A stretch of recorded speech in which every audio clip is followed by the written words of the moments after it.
नमस्कार विद्यार्थी मित्रहो, आज आपण या व्हिडिओमध्ये निबंध लेखन ह्या घटकाचा अभ्यास करणार आहोत। या निबंध लेखनामध्ये बघा प्रकार आहेत, ते प्रकार असे आहेत: वर्णनात्मक निबंध, व्यक्तिचित्रणात्मक निबंध, आत्मवृत्तात्मक, कल्पनाप्रधान आणि वैचारिक निबंध असे 5 प्रकार आपल्याला 12वीच्या परीक्षेसाठी उपयुक्त आहेत। त्याचबरोबर 10वी साठी सुद्धा या निबंध लेखन हा प्रश्न आपल्याला विचारला जातो। आता बघा 12वीचा जो प्रश्नपत्रिका असते त्या 12वीच्या प्रश्नपत्रिकेमध्ये व्याकरण घटकावरती आपल्याला प्रश्न येतात। त्याचबरोबर 10 गुणांसाठी तुम्हाला निबंध लेखन असतं, म्हणजे सगळ्यात मोठा जास्त मार्क तुम्हाला मिळवून देण्यासाठी हा निबंध लेखन हा प्रश्न तुमच्यासाठी उपयुक्त आहे। मग या निबंध लेखनामध्ये आपल्याला काय करावं लागतं हे आपण या ठिकाणी अगदी सोप्या पद्धतीने या ठिकाणी समजावून सांगितलेलं आहे। आता बघा निबंध म्हणजे काय, तर निबंध म्हणजे जुळणी करणे, त्याचबरोबर गुंफणे, जुळवणे हे सगळं याच्यामध्ये येतं। मग आपल्या मनामध्ये अनेक विचार येत असतात, पण या अनेक विचारांची गर्दी झालेली असते। जेव्हा आपण निबंध लिहायला घेतो त्यावेळेला आपल्याला अनेक विचारांची गर्दी होते, पण गर्दी जरी झालेली असली तरी त्याच्यामध्ये विचार हे वेगवेगळ्या पद्धतीचे असतात। त्यातून आपल्याला काय करावं लागतं, तर ते विचार आपले दुसऱ्याला सांगण्याजोगे असले पाहिजेत। आपण बोलणं वेगळं असतं आपलं आणि लिखाण वेगळं असतं। मग लिहित असताना आपल्याला काय करावं लागतं, तर त्याच्यामधले डोक्यामधले जे विचार असतात त्यामधली काही चांगले विचारच आपल्याला त्या ठिकाणी लिहावे लागतात। आता इथं एक उदाहरण देते बघा, की जो माळी असतो तो माळी काय करतो, तर बागेमध्ये जाऊन खूप वेगवेगळ्या प्रकारची फुलं आणतो। ती फुलं आणत असताना तो असा विचार करत नाही की हे घेऊया का ते घेऊया, असा विचार करत नाही, पण तो काय करतो, सगळी फुलं गोळा करून आणतो आणि त्याच्यानंतर त्यामधून काय करतो, चांगली चांगली फुलं बाजूला करतो आणि त्याची गुंफण करत असतो। आणि ही गुंफण करताना त्या ठिकाणी तो काय करतो, चांगल्या फुलांचीच त्या ठिकाणी गुंफण केली जाते, त्याच पद्धतीने आणि त्याचा हार चांगल्या पद्धतीचा बनवला जातो। मग या ठिकाणी सुद्धा आपल्याला काय करायचं आहे, तर जे निबंध लेखन असतं त्याच्यामध्ये आपल्या मनामध्ये वेगवेगळे विचार असतात। या विचारामधून चांगले विचार जे असतात तेच फक्त आपल्याला काय करायचे आहेत, या निबंधामध्ये आपल्याला लिहिण्यास सुरुवात करायची आहे। आता निबंध म्हणजे काय बघा, तर विषयाला धरून मनातील विचार आणि भावना यांची सूत्रबद्ध गुंफण म्हणजे निबंध लेखन होय। आपल्या मनामध्ये काय होतं बघा, तर विषयाला धरून असलं पाहिजे। जो आपल्याला विषयामध्ये निवडायचा आहे तो त्याच्यामधून निवडायचा आणि त्याच्या पद्धतीने आपण काय करायचं, विचार आणि भावना यांची गुंफण घालायची आणि आपण निबंधाला सुरुवात करायची। सगळ्यात जास्त गुण देणारा हा आपल्याला प्रश्न परीक्षेमध्ये विचारला जातो। आता बघा पहिला प्रकार जो आहे तो असा आहे वर्णनात्मक निबंध। आता या शब्दामध्येच अर्थ आहे बघा, की वर्णन म्हणजे वर्णन करावं लागतं आपल्याला या ठिकाणी। मग कसं असतं, त्याच्यामध्ये कुठले कुठले प्रकार येतात, काय असतं त्याच्यामध्ये, तर एखाद्या स्थळाचं वर्णन करावं लागतं, एखाद्या ऋतूचं वर्णन करावं लागतं, निसर्गामधील एखाद्या दृश्याचं वर्णन करावं लागतं, सूर्योदयाची वेळ त्याचं वर्णन करावं लागतं, कधी पहाटेची वेळ त्याचं वर्णन करावं लागतं, कधी सूर्यास्ताची वेळ ह्याचं वर्णन करावं लागतं। म्हणजे या ठिकाणी आपल्याला वर्णनात्मक निबंधामध्ये या प्रकारचे निबंध आपल्याला येतात। आता त्याची उदाहरणं बघा एखाद दुसरं, तर आमची अविस्मरणीय सहल, त्याचबरोबर वसंत ऋतू, त्याचबरोबर मी पाहिलेला क्रिकेटचा सामना, तो आपण प्रत्यक्षामध्ये बघितलेला असतो आणि त्याचं वर्णन आपल्याला या निबंधामध्ये करावं लागतं। आता दुसरा प्रकार आहे तो म्हणजे व्यक्तिचित्रणात्मक। याच्यावरून सुद्धा आपल्या लक्षात येतं बघा, की व्यक्तिचित्रणात्मक म्हणजे काय, तर एखाद्या व्यक्तीविषयी आपल्याला त्या ठिकाणी चित्रण करायचं असतं, एखाद्याचं चरित्र लिहायचं असतं। मग त्यामध्ये उदाहरणं कुठली येतात, तर आई असेल, वडील असतील, पोस्टमन भाजीवाला असेल, त्याचबरोबर शिक्षक असतील, एखादा पोलीस अधिकारी असेल, एखादा डॉक्टर असेल, ह्या पद्धतीचं आपल्याला या व्यक्तिचित्रणात्मक मध्ये निबंध लिहावा लागतो। त्यानंतर आहे आत्मवृत्तात्मक। या आत्मवृत्तात्मक मध्ये काय असतं, तर आत्मकथन आणि मनोगत। आता या ठिकाणी फार महत्वाचं आहे बघा, की आत्मवृत्तात्मक मध्ये काय आहे, तर आपल्याला मनोगत लिहायचं असतं, म्हणजेच प्रथम पुरुषी वाक्यरचना आपली असली पाहिजे। आता नदीचं आत्मवृत्त असा जर तुम्हाला निबंध आला तर नदीचं आत्मवृत्त लिहिताना नदी तुमच्याशी बोलते असं लिहायचं नाही, तर नदी म्हणजे तुम्हीच, अशा पद्धतीचं आपलं लेखन असलं पाहिजे. त्याच्यामध्ये उदाहरणं काय येतात बघा. तर मी रस्ता बोलतोय, पुतळ्याचे आत्मवृत्त, किल्ल्याचे मनोगत, शेतकऱ्याचे मनोगत, असे प्रश्न असे त्या ठिकाणी विषय विचारले जातात. त्यानंतर चौथा आहे कल्पना प्रधान निबंध. आता कल्पना करायची आहे आपल्याला या ठिकाणी बघा. मग कल्पना फुलवावी लागते आणि कल्पना फुलवण्यासाठी आपल्याकडे वेगवेगळ्या कल्पना करण्याचं कौशल्य असलं पाहिजे. म्हणजे आपण वेगवेगळ्या कल्पना केल्या पाहिजेत, तशा भावना आपल्या मनामध्ये निर्माण झाल्या पाहिजेत. तर कल्पना प्रधान मध्ये कोणते विषय येतात बघा. तर मी पक्षी झालो तर, हे शक्य नाहीये, पण आपण काय करायचं असतं, कल्पना करायची असते आणि त्या पद्धतीने तो निबंध लिहायचा असतो. मी पंतप्रधान झालो तर, मी अभिनेता झालो तर, म्हणजे हे शक्य नसतं.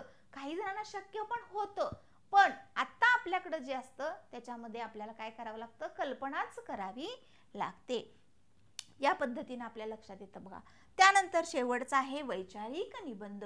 हा या ठिकाणी काय असतो, याच्यासाठी आपल्याला आपली वैचारिक पातळी चांगली असली पाहिजे, आपलं वाचन भरपूर असलं पाहिजे. कारण का, तर याच्यामध्ये विचाराला जास्त महत्त्व असतं. तुमचं मत काय आहे, तुमचे विचार कसे आहेत, हे आपल्याला या निबंधामध्ये मांडावं लागतं, चिंतन करावं लागतं. बघा, कुठल्याही विषयाचं त्याच्यावरती चिंतन करून आपल्याला लेखन करावं लागतं आणि एखादी समस्या सुद्धा त्याच्यामध्ये आपल्याला दिलेली असते. त्या समस्येवरती उपाय काय करता येतील, समस्या निर्माण होऊ नये म्हणून काय करावं लागेल, हे आपल्याला मुक्त पद्धतीने त्या ठिकाणी लिहावं लागेल. आता यामध्ये आपल्याला कोणते निबंध विचारले जातील बघा. तर या ठिकाणी आपल्याला विचारले जातात ते म्हणजे तर्कशुद्ध मांडणी करावी लागते. आपल्याला तर्कशुद्ध विचार मांडावे लागतात आणि आपलं विचार पटवून देण्यासाठी आपल्याला उदाहरणे, दृष्टांत, त्याचबरोबर त्या ठिकाणी दाखले सुद्धा द्यावे लागतात. म्हणजे ते पटवून सांगावं लागतं आपल्याला. आपले विचार दुसऱ्याच्या गळी उतरवावे, म्हणजेच ते पटवून देण्यासाठी आपल्याला वेगवेगळी उदाहरणे, दृष्टांत देऊन ते पटवून द्यावं लागतं. त्याच्यामध्ये उदाहरणं कोणती येतात बघा. मोबाईल शाप की वरदान. मोबाईल शाप आहे का वरदान आहे? शाप आहे ते तुम्हाला मांडावं लागेल. पुन्हा वरदान आहे तर ते कसं, हे तुम्हाला दोन्ही बाजू नाण्याच्या सांगावे लागतात. त्याचबरोबर जी समाजामध्ये भारतापुढे आव्हानं आहेत, ही आव्हानं सुद्धा मांडता येतात. असे सुद्धा प्रश्न त्या ठिकाणी निबंध विचारले जातात. त्याचबरोबर महिलांचं योगदान हे सुद्धा आपल्याला या ठिकाणी वैचारिक निबंधामध्ये विचारलं जातं.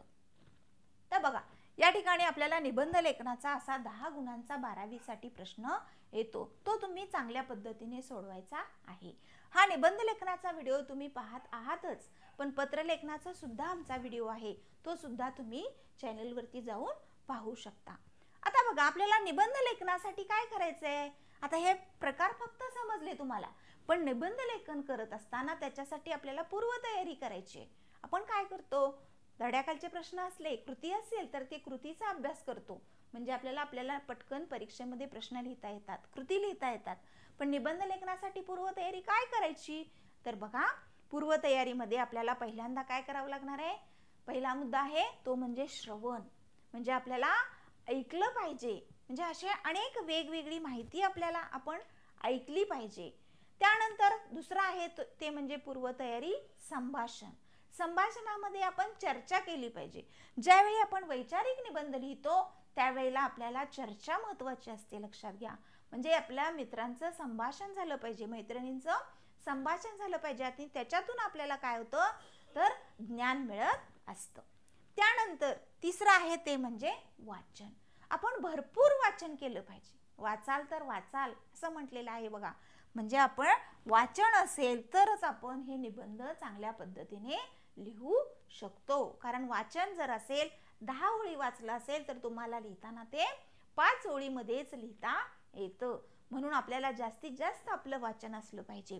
मग या वाचनामध्ये काय वाचलं पाहिजे, तर वृत्तपत्र असतील, आवडीची पुस्तकं असतील. त्याचबरोबर आपण आंतरजाल म्हणजे नेटवरून सुद्धा अनेक माहिती घेऊ शकतो आणि त्याच्या मार्फत आपण या निबंधाची तयारी करू शकतो. अजून एक मुद्दा आहे बघा त्याच्यामध्ये चौथा, तो म्हणजे निरीक्षण. आता निरीक्षण म्हणजे काय, तर त्याच्यामध्ये येतं वेगवेगळे मेळावे होतात बघा. त्याचबरोबर संमेलन होतात, सभा होतात. त्याच्यामधून आपल्याला मार्गदर्शन म्हणजे त्याच्यातून माहिती मिळत असते. म्हणजे आपण निरीक्षण करत असताना ती व्यक्ती कसं बोलते, व्यक्तिचित्रणात्मक निबंध लिहिताना ती व्यक्ती कसं बोलते, कसं बोललं पाहिजे, कसं वागलं पाहिजे, हे आपल्याला त्या निरीक्षणामधून समजतं. म्हणजे आपण निरीक्षण करणं हे सुद्धा गरजेचं आहे. त्याचबरोबर ग्रंथालयाचं सुद्धा निरीक्षण आपण आपल्या शाळेमध्ये करू शकतो. म्हणजे त्याचबरोबर शाळेमध्ये, गावामध्ये सुद्धा ग्रंथालय असतं, त्याच्यामध्ये जाऊन तुम्ही त्याचं निरीक्षण केलं तरी सुद्धा तुम्हाला त्या ठिकाणी माहिती लिहिता येते. म्हणजे निबंधामध्ये त्याचा उपयोग होतो. त्यानंतर पुढचं आहे ते म्हणजे लेखन. आता आपण बऱ्याच वेळेला वाचतो, पण ते वाचलेलं आपण लिहिलं पाहिजे. बरीच आपण पुस्तकं वाचत असतो, कादंबऱ्या वाचतो, कथासंग्रह वाचतो, कविता संग्रह वाचतो, पण त्याच्यामधील आवडणाऱ्या ओळी, आपल्याला उपयोगी असणाऱ्या ओळी ह्या आपण आपल्या एखाद्या वहीमध्ये, डायरीमध्ये लिहून ठेवल्या पाहिजेत. कारण त्याचा उपयोग तुम्हाला या निबंधामध्ये होणार आहे. कारण त्यामध्ये तुम्हाला चारोळ्या घालाव्या लागतात. ते तुम्हाला तिथं लेखन महत्त्वाचं असतं. त्यानंतर आहे ते म्हणजे सराव. तर तुम्हाला काय करायचं आहे, निबंध लेखनाचा सुद्धा सराव करायचा आहे. आपण काय करतो, व्याकरणाचा सराव करतो, कृतीचा सराव करत असतो, त्याचबरोबर उपयोजित मराठीचे प्रश्न आहेत त्याचा सराव करत असतो, कथेचा सराव करत असतो. पण आपल्याला काय करायचं आहे, तर निबंध लेखनाचा सुद्धा सराव करायचा आहे. बरेच मुलं काय करतात, डायरेक्ट परीक्षेला निबंध लिहितात.